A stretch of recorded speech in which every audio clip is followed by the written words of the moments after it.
Welcome to Professor Game Podcast, where we interview successful practitioners of games, gamification, and game thinking who brings the best of their experiences to get ideas, insights, and inspiration that help us in the process of getting the students to learn what we teach.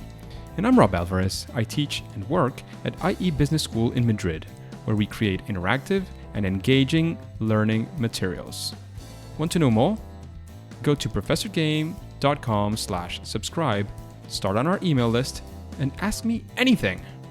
So engagers, welcome once again, because today we have Albert, whom I've met several times at Gamification Europe. But before we get started, Albert, are you prepared to engage? Oh, most definitely, Rob. I'm here to engage. I'm sure we've both been looking forward to this for a while. And Albert van der Meer, which I'm guessing is the semi-decent pronunciation of your last name, he is a creative gamification consultant with, and this one I'm not going to get it right, it's aeStranger. I'm not sure how to say that, but you'll correct me in a second. How do you pronounce aeStranger? It's just aeStranger. It's just that sort of letter combination, so it's aeStranger. Oh, it's just an interesting look for the A and the E. Yeah. So aeStranger is operating and is based in the Netherlands, and he is specifically in the narrative, visual entertainment, and storytelling, which, all these skills, knowledge, Albert has helped business, educational institutions, and other corporate environments to improve team cooperation, develop deeper, more meaningful learning experience through the use of narrative and gameful design techniques. And he has also co-authored a book on gamification. It's called Press Start, Using Gamification to Power Up Your Marketing. Book offers a straightforward advice and immediate applicability of marketing and gamification techniques. It's aimed at marketers who wish to fully engage their customers in a positive and meaningful manner using game techniques. I'm sure we're missing a lot about your life and probably a lot about your, awesome intro, but is there anything you'd like to highlight before we get started, Albert? No, I think it mostly covers it. Just one of the other things, I don't come from a traditional gamification background, I guess, from some of your other guests on here who have maybe been behavioral psychologists and all of that. I'm more from a film background, so there's some psychology in there, so it's very visual narrative. That's where that comes in. But other than that, I think you hit on everything that, that's me, I guess. In a nutshell, let's say so. So what would you say, and I know we are recording this during the COVID situation, but if you want to refer to COVID environment, pre-COVID environment, hope for whatever post-COVID environment looks like. But what would you say is like the regular day, week, month? What does your schedule look like in general? Yeah, well, so it's obviously changed with the whole COVID thing, but, my regular day would probably have started with, a quick caffeine hit, a peanut butter sandwich, breakfast of champions. But no, prior to COVID, it was a regular day would be somewhere between working from home, doing research, writing, and development, and then going out and meeting clients and doing workshops and delivering workshops. Whereas like the current COVID thing is far more research and writing and development for the hope of when COVID ends. Because obviously with the whole social distancing thing and all of that, there's very little face-to-face. But I'd say for the most part, it's working on coming up with ideas for workshops, how to use the sort of gameful techniques and gamification with team building and learning and development. And now it's obviously I've moved a little bit more than I would have, or would have moved more quickly than I would have before in terms of bringing that into an online learning experience. And yeah, it's just around gamification, obviously gamification of marketing, and bringing those sort of online now. So I guess that's probably my day today in a nutshell. It's fairly vague in a sense, but yeah. But it seems interesting enough, and with sufficient things to keep you busy. I don't know if you observed something similar, but what I've seen, at least from social media, which is my only human interaction aside from my wife, what I've seen is there's two extremes. There's the people who are bored or something along those lines at home doing almost nothing, and those of us who have like literally no time off. No, busier than ever. Like, have you seen something similar, or have you seen other things in between at least? Well, I've seen it from certain people, some friends maybe, where it's they're quite bored. Personally, I've probably become more busy, if not equally busy, but just in terms of like getting stuff done and working a lot more. But yeah, there's definitely a split in the populace in terms of I have so much time. I'm working from home. This is like a vacation. Versus the other side is, like you say, who are, gunning down and, making sure that when this ends, we're going to be right there for it. Getting ready for the whole thing to end. I mean, definitely. Yeah. To be perfectly fair and honest, I could use more downtime. I could just sit down and play games for an extra, hour, 2 hours, 3 hours a day. No problem with that. Yeah. I mean, I think it's also a very interesting position currently because there's the level of like, well, everybody's working from home. So you have a lot of people who think just keep going for it. And you need to have that sort of discipline to choose of this is when I end. This is the downtime I need. Otherwise, you're just going to burn through. Absolutely. In fact, one of the things that we're doing at home, both my wife and I who are working from home, is we're being very strict about lunch. Like lunch is really that hour. Yeah. And we try to see an episode of something which lasts at least 40 to 40 something minutes. So that those 10 minutes of preparation or warming up the food make it for the hour to have that actual break, which, to be perfectly fair, at work I sometimes took the break for 15 minutes maybe. Sometimes no break, having lunch at your desk, which is not ideal at all. No. But I'm trying to instill that discipline to myself. One of the things perhaps I miss most is I had the chance to walk from work to home. So those 20, 30 minutes for me were beautiful. 20, 30 minutes one way, 20, 30 minutes the other one. I could literally disconnect one world from the other and just forget what happened. Yeah, just have a little bit of personal time and reflection. Yeah, absolutely. Well, I'm substituting. Well, not substituting. I already did it, but I'm focusing a bit more on my meditation to have that sort of split in a way. But it's never going to be the same as physical activity. No, not being outside in the fresh air.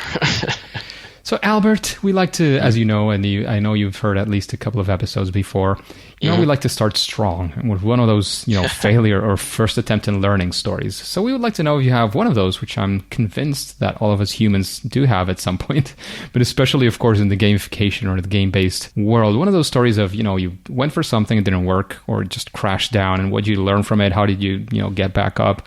Or how did you turn it around? Or whatever that looks like. Yeah. Yeah, I mean, obviously I had, like many others, several failures probably. And I think probably one of the ones that I wanted to touch on, which is sort of an overall theme in terms of things that I believe that when you're working with gamification or you're using game thinking, is, you always need to get the pulse right with the client or, a partner who you're working with. So I won't name any names, obviously. But, that's good.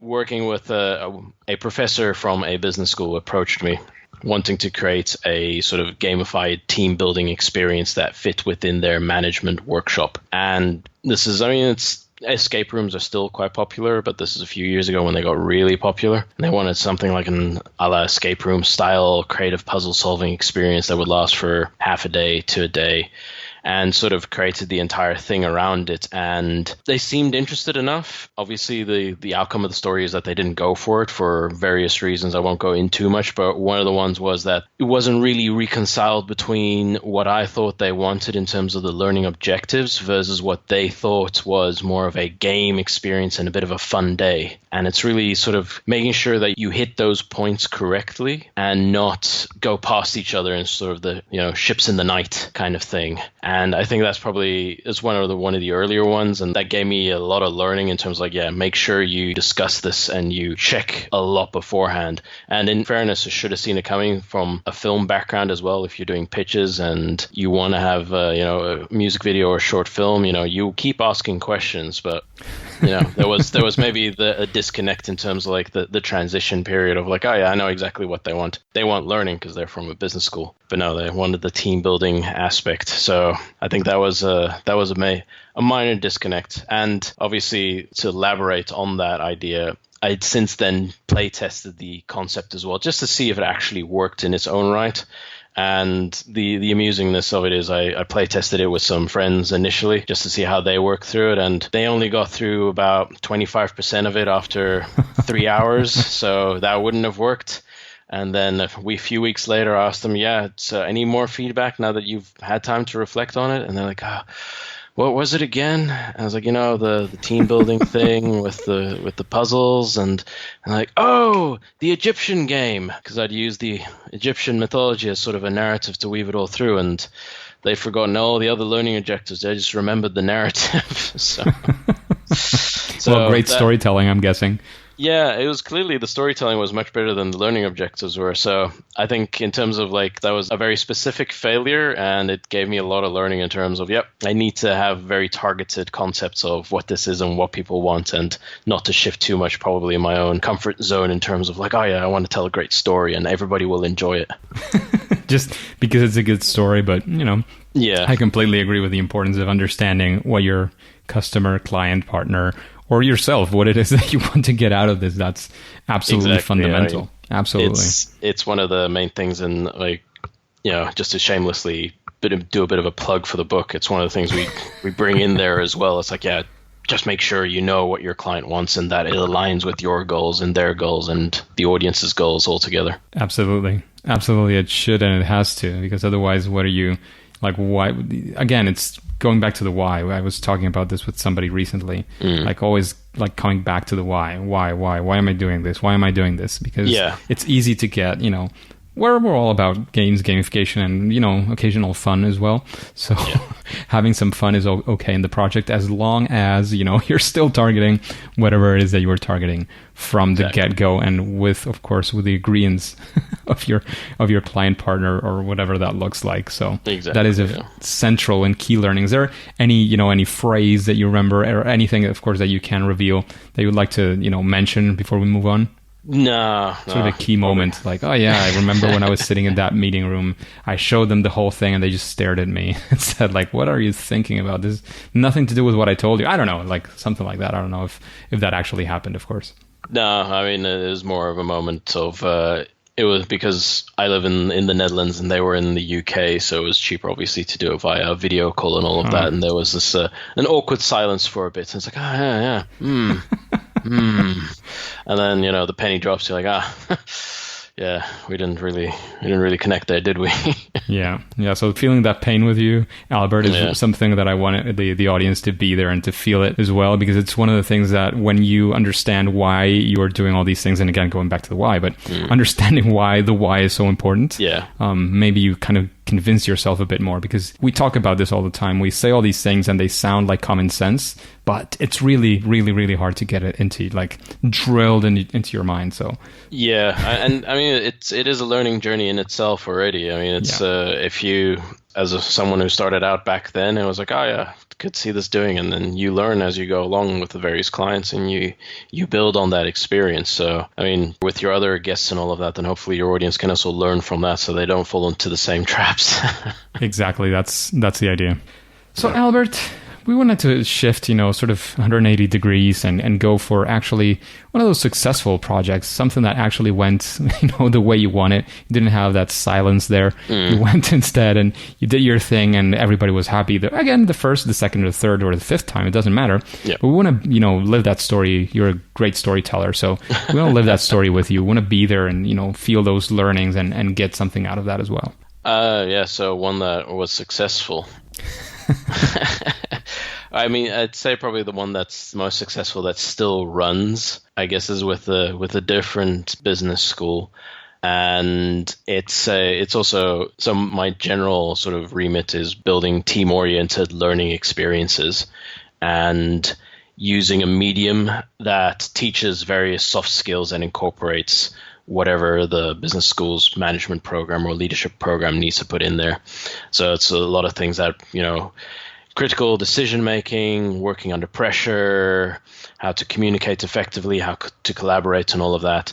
And I think one of the sort of successful ones that had a bit of a challenge initially was in terms of how do you get enough people to work together and keep them working together and still have the experience be scalable for different groups. And I know you work at a business school as well, so cohorts come in different sizes. So you need to have that sort of mutability and flexibility in terms of that offering of how you build that. So the idea that we sort of came up with, me and a few colleagues around that, was building an experience that used the concept of an infomercial, like an advertising channel. Okay. And so that's the medium that it is. And then the, people from business world, let's say, for example, I think one of the first cohorts we ran it with was an entire marketing department. So they need to go in there. They do their 3 days of theory and, psychometrics and learning how to be good leaders and all of that. And then, day 4, it's like, okay, everyone, now you're going to put all of that stuff you're going to put into practice through developing a half-an-hour infomercial. And you're going to go through that for the next 6 hours. And at the end of 6 hours, you deliver it live to camera. So it's taking them straight out of their comfort zones and putting them into something that they probably hopefully enjoy.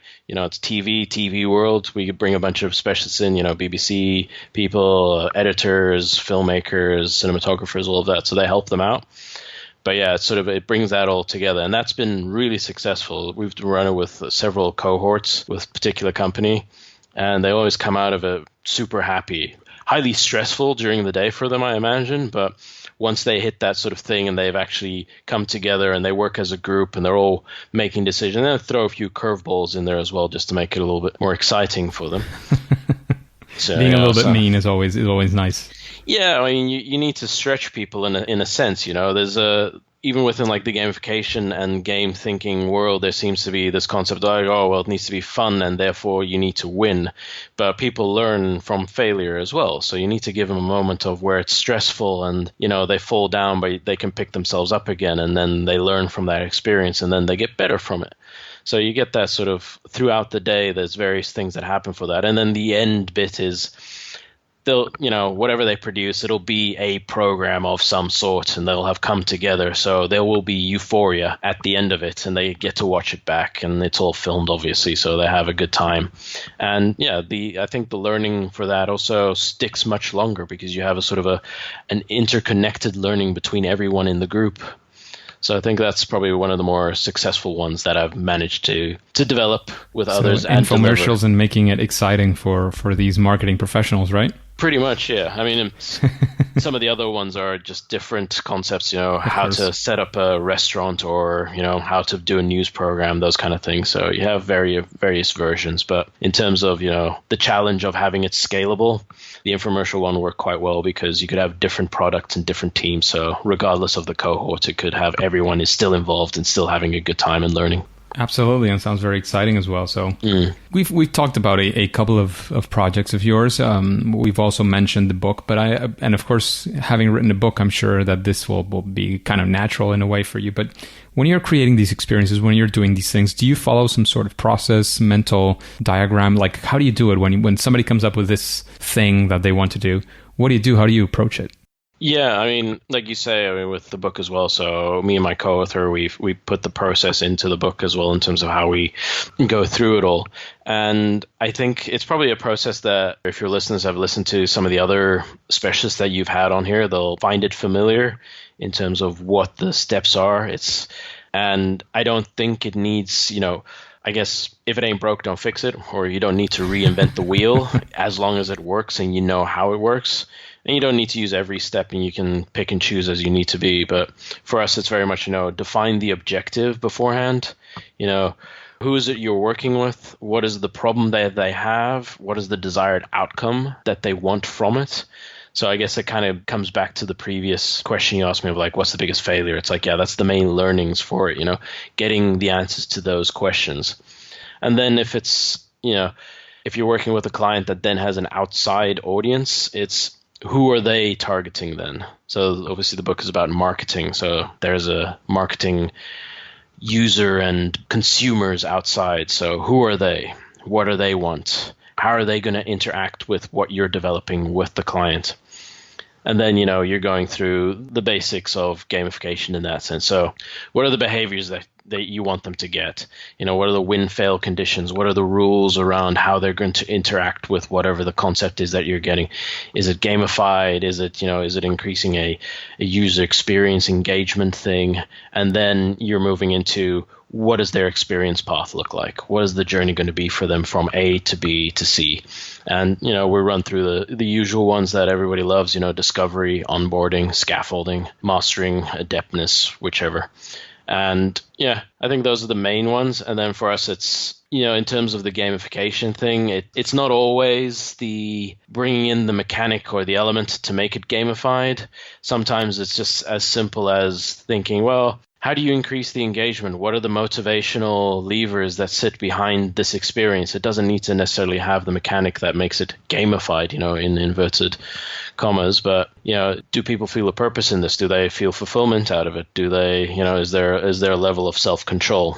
So bringing those kind of things in there. And then naturally with the whole marketing aspect as well is, metrics. How do you measure it? Is it effective? Once you've done it, are people actually engaged? Did you achieve the goals that you wanted? Did the outcomes happen? Can you actually see it happen? Because if you don't have that, then, technically you're never going to be sure if it ever happened. Absolutely. That measuring part is fundamental, and that kind of can feed back into a feedback loop or testing and so on, so that you can iterate and improve, right? Exactly. It's about the iteration afterwards, because you need to know something and how it works and whether you've targeted correctly. And it's never going to end. You're never going to have the perfect, project or outcome for the client. And it's best to have sort of a long-term plan sitting around it of how you can improve it, because you want people to engage in it in a positive way, and you want to have benefit from it. So the only way you can do that is by getting some sort of measurement and the feedback of whether it was, effective or not. Absolutely. Absolutely. That makes a lot of sense. Just a quick break before we continue with this episode. If you've been enjoying this podcast, I would really appreciate if you share it with your friends and family and on social media. On Twitter and Instagram, it's @RobAlvarezB and the hashtag #ProfessorGame, all one word. And in Facebook, you can find the Professor Game page. Thanks in advance for your engagement. So Albert, what would you say is, we've been talking about all these methodologies, about projects, etc. And of course you have a lot of experience. So I would like to know if there's something, some elements, some idea. I'm not talking about game mechanics only, but some idea to run through, or some strategy that you would say, well, if you do these kinds of things or this kind of thing in your project, it would definitely benefit your gamification strategy. Is there something like that you could, sort of a best practice that you could name? Sort of best practice in terms of, I think the key things is what we've mentioned, I'd say, is the red thread in terms of making sure that goals align.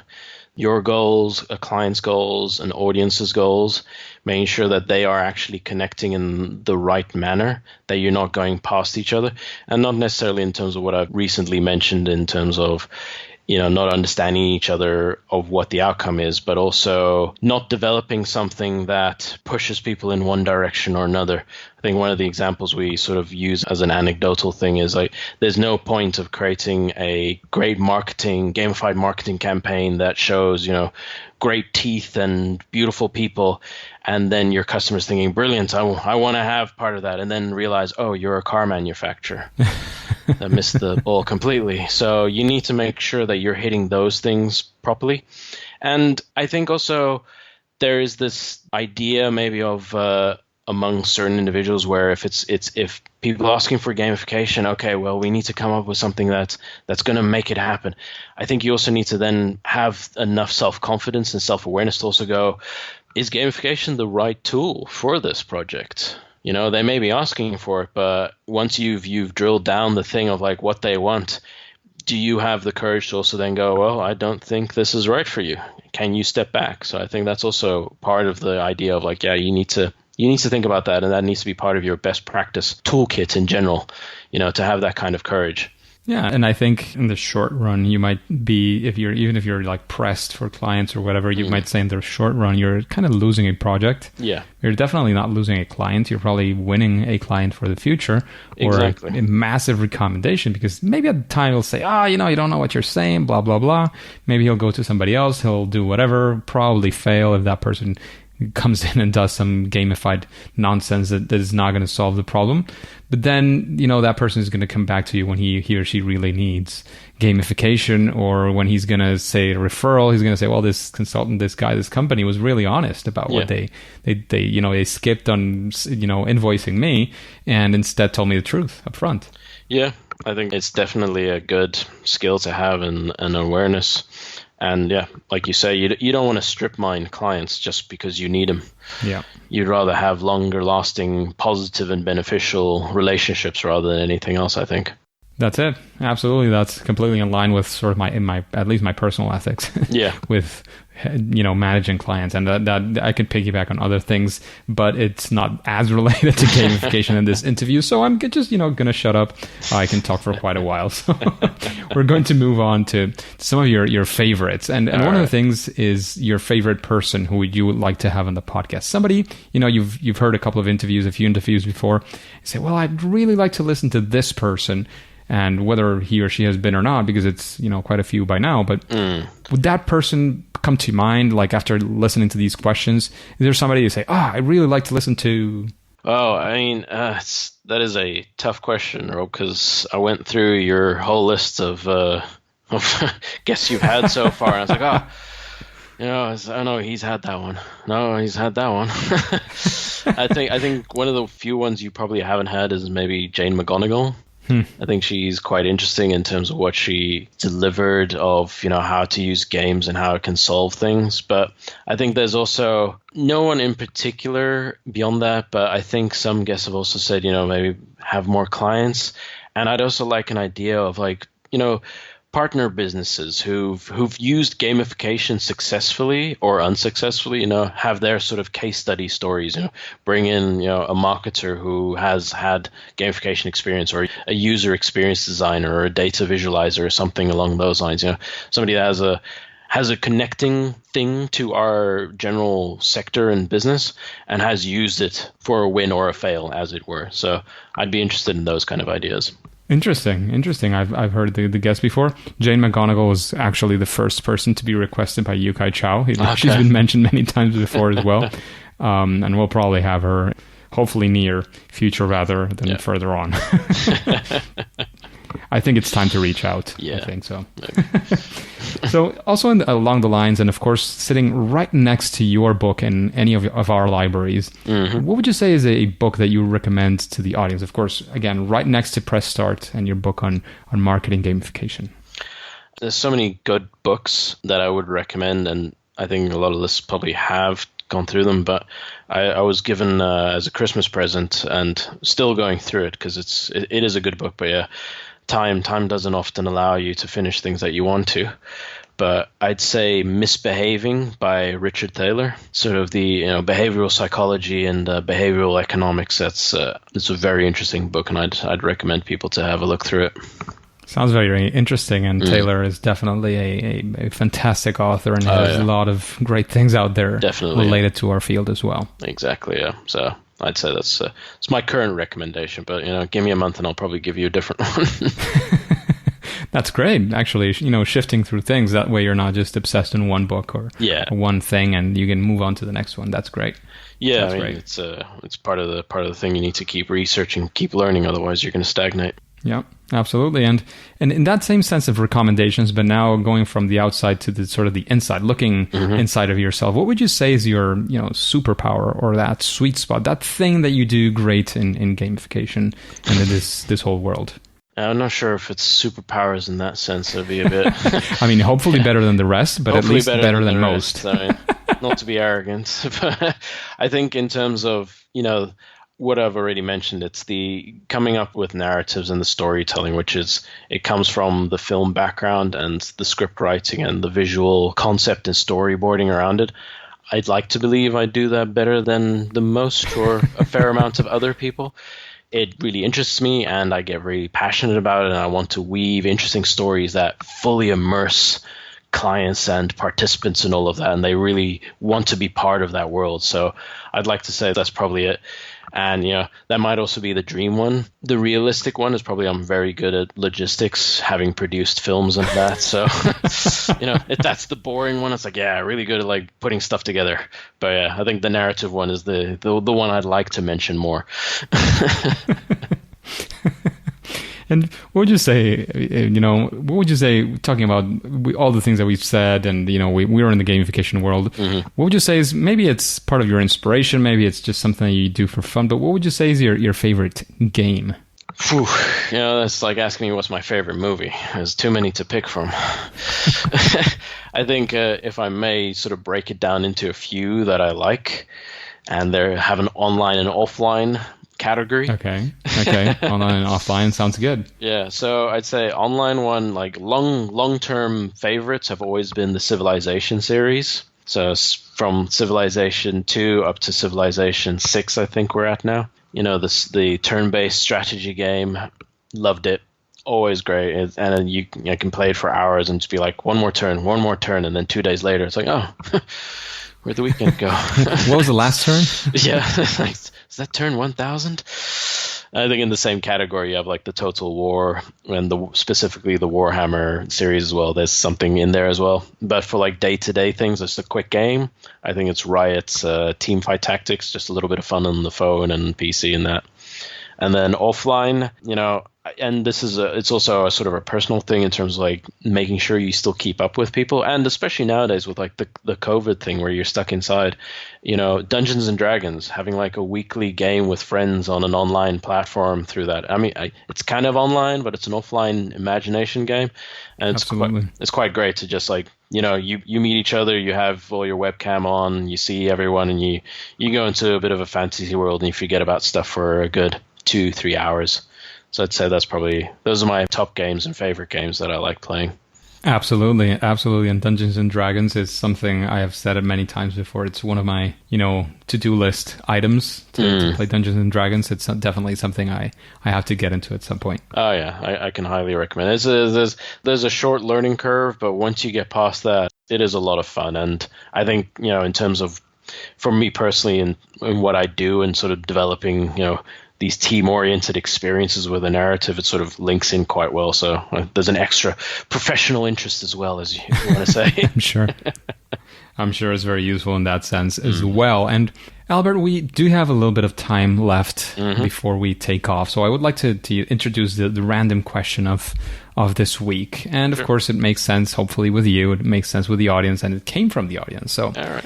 This one, it seems quite simple, but I can kind of see the deep side as well. And it says, why do you like to use gamification?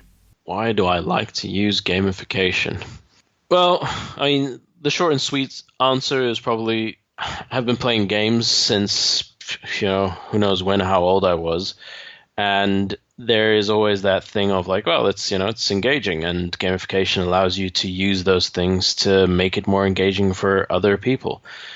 But the long answer is, I think it brings in so many different disciplines. And I think if you really drill down to it, and a lot of people, throw gamification to the side because like, oh, it's like a fad. It's just adding these mechanic things and all of that. But if you go for a really good, gamified, gameful thinking concept, then you're bringing in behavioral psychology, you're bringing in user experiences, you're bringing in storytelling, you're bringing in so many different aspects of so many disciplines. And I think that sort of speaks to me in terms of like from an intellectual perspective, an academic perspective, and also the experiential and working with people and all of that. I think it's that sort of holistic concept of what gamification can be and should be, and hopefully is for certain people. And that's why I like using it. I love that answer because... And some of them have even been on the podcast already. Some people kind of trash gamification in a way of saying, this is actually what you were saying, like a fad. It's just, dumping in game mechanics. And I agree that many people are doing that and saying that that's gamification. And I couldn't disagree more with the people who say that that's gamification because they're kind of destroying or trying to destroy, because I don't think they're achieving much. But they're trying to destroy a field that is... I don't know. I think I feel it can be so like rich of so many things, as you were saying, behavioral psychology, behavioral economics. There's the game design aspect of that. I don't know like where to fit that. Some people would say it's like computer programming, but not really, because it's not really computer programming. No, because you can still use it in face-to-face experiences as well. Absolutely. Game designing isn't necessarily digital; it's also analog. You can never have used a computer and design a game. That's been done for a long time. Exactly. Yeah. So I really enjoyed that answer because it not only I share some of that, but I think we need a lot of that message out there. And I have even good friends saying that, I've kind of, battled back a little bit, and then I realized, like, we're not fighting against each other. You're actually doing something that is gamification, or what I might call gamification in a way. You're just calling it another way, or I'm calling it another way of what you're calling it. Yeah. And we just have to agree that what we're doing is this is what we're doing. We can agree on, the term at some later point. I don't mind. Yeah. I think it's just that, from the initial sort of, in the 2000s, mid 2000s, where gamification. Jane McGonigal was one of the ones who said, I'm not sure if she's still like in that corner. I even like recently listened to her interview on Tim Ferriss' show. She was like literally trashing gamification, like saying, "Oh, that makes no sense," and they both laughed about it and then like moved on. It's like, that little spine that strikes you, like, but she's actually doing many things that at least I would call gamification. I think she kind of shifted that approach in a way, but again, I wouldn't want to argue with any of those amazing people doing incredible work that I could say, well, that kind of thing to a client or to somebody who's never heard about this, who's not an academic discussing what the term actually is, can say, well, that's also, that could be called gamification, and it would fit pretty well the description. Yeah, definitely. I think it's just one of those things, it's semantics in terms of, absolutely. What do you want to call it? If you call it that and you're accepting of it, then that's great. But I think in terms of what sits behind it, you need to agree in terms of like there's a richness that can be delivered. Exactly. And get past the initial, knee jerk of like, oh, gamification. I was like, no, it's much more than that. We're bringing, engagement to people. We're bringing positive experiences, having people have more fun, which isn't a bad thing. If they're more productive and they're having a good time, then brilliant, and they're getting a positive experience out of it. That's amazing. Absolutely. And Albert, before we take off, I would like to know if you have any sort of final piece of advice or whatever. Of course, where we can find you, where we can find the book that you co-authored with, I forgot his name, Daniel, I think. Daniel Griffin, yeah. Griffin, that's it. Where we can find the book, where we can find you, discuss some more things, say, trash gamification a little bit against you, where we can find you in the world of the internet. Fair enough. So final message, I guess, is, just ending with that last piece, make sure, if you're doing gamification, make sure it's authentic. Just make sure that what you're trying to put out there is true to you and true to what you're trying to do with others. And, that's not only for marketing in a sense, but that's also for any sector in any industry. Just make sure goals align, authentic messages, and just have it as, be a positive experience to whoever you're delivering it to. And to finish it off then, where people can find me, well, my website is a good place to go if they want to check some stuff that I do. So that's literally the letters then are aeStranger.com. I'm on LinkedIn, ACZ Vandermeer, Instagram, aeStranger, Twitter, Facebook, etc. They can contact me there. You can find my email address on the website as well, or write me a message through the website or through LinkedIn. All of that works. And if they want to have a look at the book, I can highly recommend it. It's a good primer. It covers a lot of different things, and I think for young marketers or marketers in small to medium companies, it's a decent way to get your feet wet and start understanding what gamification can actually do for a marketing campaign. And it's published by Bloomsbury, so they can find it on the Bloomsbury website, or they can go to Amazon. I think it's on all of the Amazons now. It's all come out on all of them. So amazon.com.uk.de, all of that, Kindle, etc. And they can, I think, even in various countries, it'll be even in the management book things as well. Currently, it's only in English, but I think next year it might be in Portuguese. Oh, wow. Fingers crossed. So, yeah. That's beautiful, and I have to say I highly commend Albert. We've met several times in Gamification Europe. We've had like deep, interesting chats about these things before. So I'm pretty sure that'll be an awesome book, which I have promised, and I'm now publicly committing to reading the book and saying something about what I think about it. Whether it's public or private, I'll keep that to myself for now. All right. But I'm publicly committing. Very kind. So thank you very much, Albert, for investing all this time with us, with the engagers, with the audience, or anybody else who might be listening as well. However, at least for now and for today, it is time to say that it's game over. Engagers, it is fantastic to have you around, and thank you for listening to the Professor Game podcast. And I hope you enjoyed this interview with Albert. And I'd like to know if you have, like the one that we asked today, or anything completely different. Do you have any future questions that you would like to ask these guests that are still not here? All you would have to do if you have your question, something that you would like to ask us, is go to professorgame.com/question and ask your question. If it is selected, of course, at random after passing an initial filter, it will come up in a future episode so that you can get your answer. And I would love to have you on our next episode, which I'm sure you're curious about.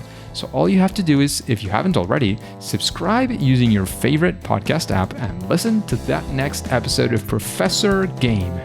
See you there.